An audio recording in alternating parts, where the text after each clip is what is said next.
News! Okay, we'll start with this. It appears that Deja Green has found herself a dance partner in the form of Olivia Curry, who she will be facing August 5th on the undercard of Jake Paul versus Nate Diaz. Mandy Serrano is also set to take on Heather Hardy for a second time on that same show. Deja Green, being as skillful and strong as she is, it's not easy to find opponents for her. Thankfully, she has most valuable promotions behind her to foot the bills and make things happen. She's going to be facing Olivia Curry, who sports a professional record of 7 wins with 1 loss, no draws, 2 knockouts, to Deja Green, who sports an unblemished record of 12 wins with no losses, no draws, 11 knockouts. 11 out of 12 of Deja Green's fights have ended by way of knockout. She is really one of the stronger punchers at this weight, and I'd wager she's just as, if not a bigger puncher than Savannah Marshall. Savannah Marshall herself, this division's newly crowned undisputed champion, unbeknownst to most.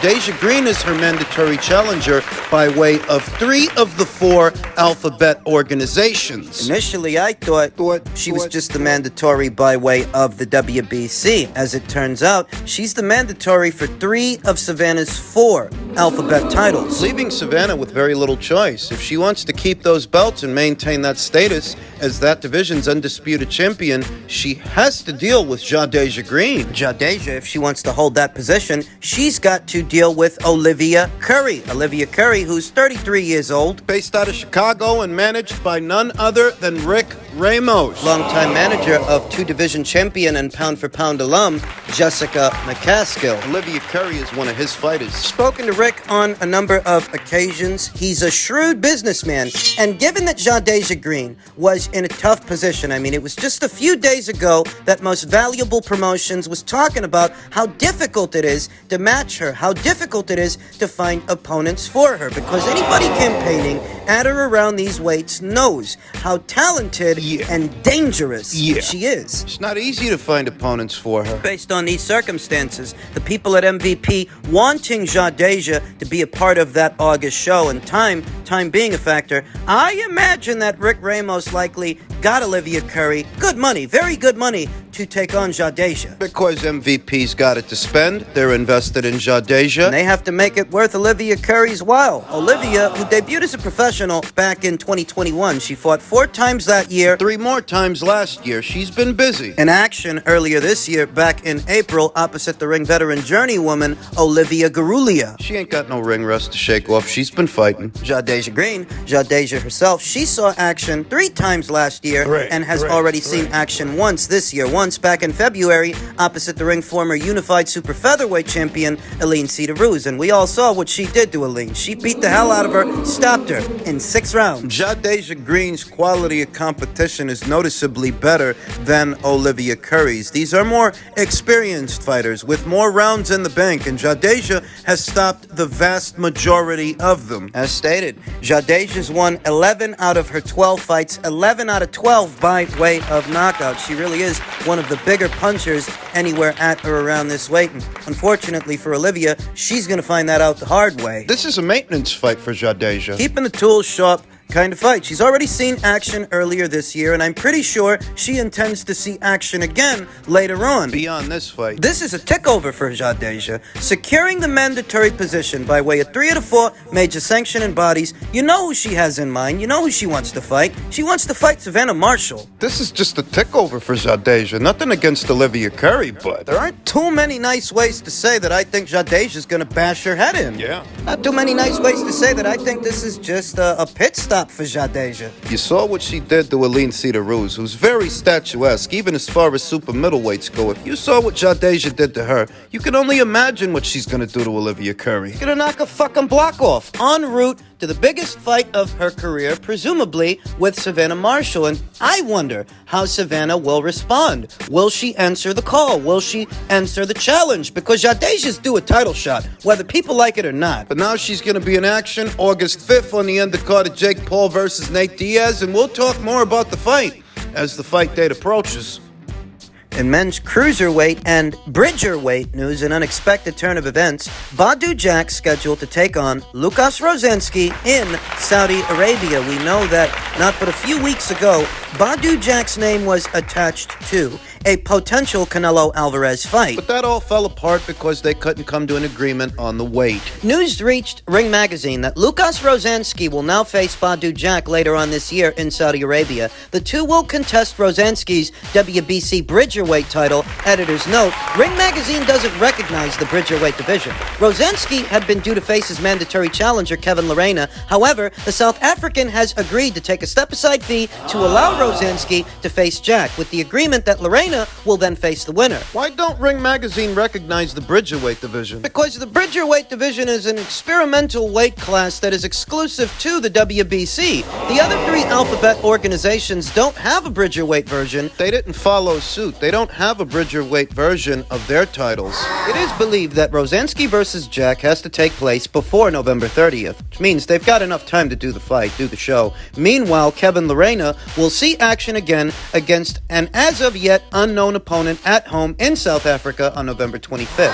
It's an interesting move from Jack, who is just a couple of weeks removed from talks to face boxing's biggest star, Canelo Alvarez. Although the Dubai-based fighter will spot Rozanski weight, he will enter the fight as a pre-fight favorite. Now promoted by Skills Challenge, Amir Abdallah and the Prince. Curious that the people at Skills Challenge didn't perhaps pursue one of the cruiserweight champions, Badu Jack being one himself, holding the WBC title that he won in his last fight opposite the ring, Lunga Makabu. If he's moving up to bridgerweight, what does that mean? What happens to the cruiserweight title? Does it go vacant? WBC's experimental weight class, the bridgerweight division, is intended to bridge a gap between cruiserweights and heavyweights. So it's hardly necessary. It's not a big enough demand for a division like this, and that's likely why the other alphabet organizations haven't jumped on board, making bridgerweight titles of their own. I think it's been a little over a year, or well over a year, since the WBC got this division off the ground, though not that far off the ground. Being honest with you, it just seems like a weight class for fat cruiserweights that don't want to have to make cruiserweight. The cruiserweight limit being something like 200 pounds. And I think the bridgerweight limit is about 224 pounds. Anything north of 224 to the WBC means heavyweight. Yeah. Lucas Rozanski, the bridgerweight division's only reigning champion, turned professional in his native Poland back in 2015, where all of his fights to date have taken place. The 37-year-old has won the national title. The big punching Pole owns wins over once touted Izwagbe Ugono, former heavyweight title challenger Artur Spilka, and most recently against previously unbeaten Alen Babic, which, all things considered, is a pretty solid resume for Lucas Rozanski. Yeah. Badu Jack is a former WBC super middleweight title holder where he made 3 successful defenses. He is never an easy fight. He likes to test himself and, as a result, is often involved in close fights. He vacated his WBC super middleweight title and got his 175-pound campaign off to a good start by thrashing Nathan Cleverly, who he stopped in the 5th round. But he and then WBC title holder Adonis Stevenson fought to a draw. He lost against Marcus Brown and Jean Pascal via a split decision. However, the 39-year-old won 5 fights and rolled back the years with an impressive performance to beat Lunga Makabu in February. Why is he going to bridgerweight? Not completely sure. There are 3 other champions in the men's bridgerweight division. There's newly crowned Chris Billum-Smith holding the WBO title, Jay Opataya, who's set to return to action very soon in Australia, opposite the ring Richard Riakpour, and there is Arsen Goulamarian. Jay Opataya's got the IBF, Arsen Goulamarian's got the WBA. Why aren't the people at Skills Challenge? Why isn't Badu Jack pursuing one of them, one of those champions right there in the men's cruiserweight division? Now, I do imagine that some of these fights, or at least one of these fights, is a lot easier to make than the others. You know, Chris Billum-Smith, he's over there on Sky Sports and Boxer. Supposed to be fighting Matthias Masternak very soon. He is. He's a guy with some money behind him. He's got Sky Sports, he's got Boxer. Skills Challenge want to bring big fights to Saudi. They want to bring big fights to that region of the world. And I'm not sure that Chris Billum-Smith and his handlers would be interested in a fight like that outside of the United Kingdom. I'm sure they'd want to fight a unification match to take place in the UK, not not in Saudi. You think about Jay Opataya down there in Australia. Yeah. He's spoken for. He's got a mandatory to satisfy. Richard Riakporhe. Leaving only Arsene Goulamarian, France's own WBA champion,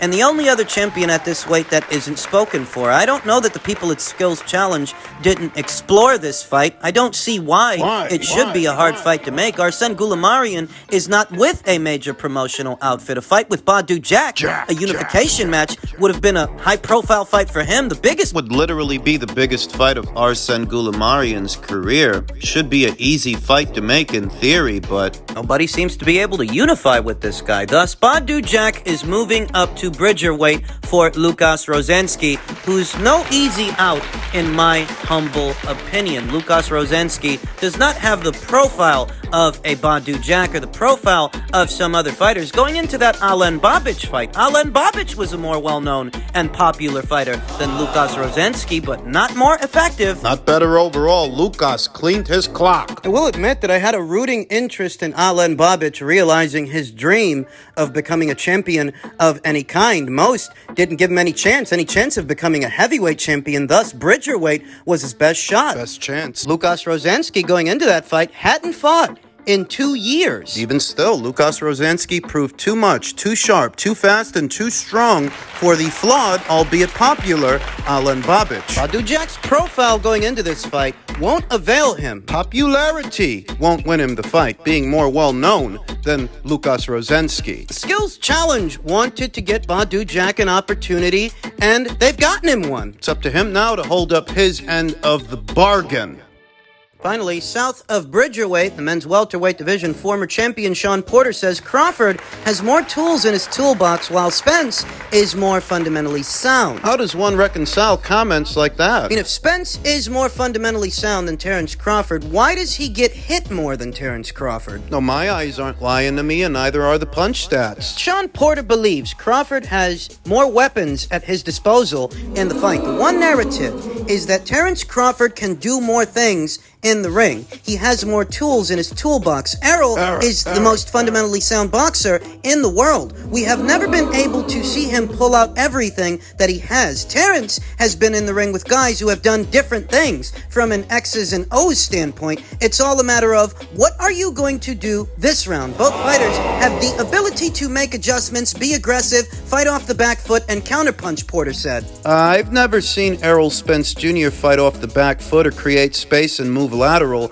away from the action. He characteristically moves into it. Towards it, because he's a mid-range to inside fighter. Shawn Porter continued, this is an outstanding fight because they both have an A+ in every box. We are going to see 3 different strategies from each fighter, maybe even 4 or 5 different game plans. Because Errol Spence makes in-fight adjustments? The calculated pressure from Errol has to be something that he sustains for the entire fight. He needs to continue putting on pressure and body punching. If you're Terence Crawford, you have to get to Errol's body and make him uncomfortable. Errol has a really tight defense and keeps his hands at home. If he's not punching, his hands are up. With a guy like that, you have to find openings. Those openings are usually there when that punch is being released. Punch when he's punching. Be accurate and be that sharpshooter. We're not saying anything that either of these fighters can't do. That is why this is such a great fight. It's hard to find the timing. It's hard to find the distance. It's hard to be confident and do it. It's doing... I feel like he's overselling Errol a bit. My eyes aren't lying to me, and neither are the punch stats, the CompuBox numbers, the facts by the numbers.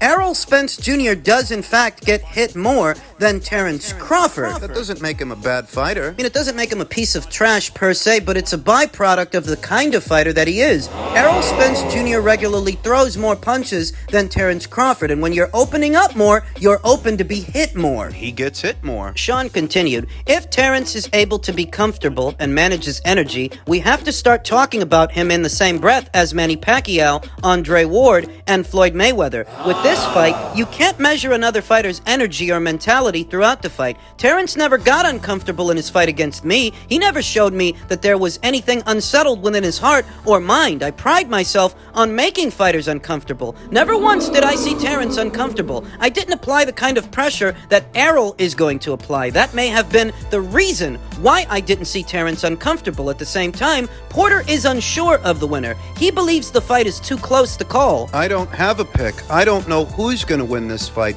This is what boxing truly is. Well, while Shawn Porter may want to ride the fence claiming that the fight is too close to call, that it's a 50-50 fight, the odds makers have Terence Crawford, the slight favorite. We talked about that in my previous video. Both guys have basically everything needed to win, from power to speed. I truly don't think anyone can look at this fight and say, this guy is going to win, because there are so many outcomes and possibilities. One thing we know that's not going to happen is there won't be any foul play, any low blows. There is not going to be any headbutts that would end this fight prematurely. The fans win, boxing purists especially win, Porter said. These are conflicting statements from Shawn because not but a day or so ago, I saw Shawn in a conference call with Sean Breadman Edwards, Virgil Hunter, and Kell Brock discussing this very fight. Discussing his experiences in the ring with Errol Spence Jr., saying that his ring IQ isn't as high as he thought it would be. When they fought. As far as all of this stuff about Errol making in-fight adjustments, you tell me when he's ever had to do that. Errol pretty much fights the same fight every single fight. Him fighting off the back foot. When has that happened? When have you ever seen somebody go in there and back up and back off?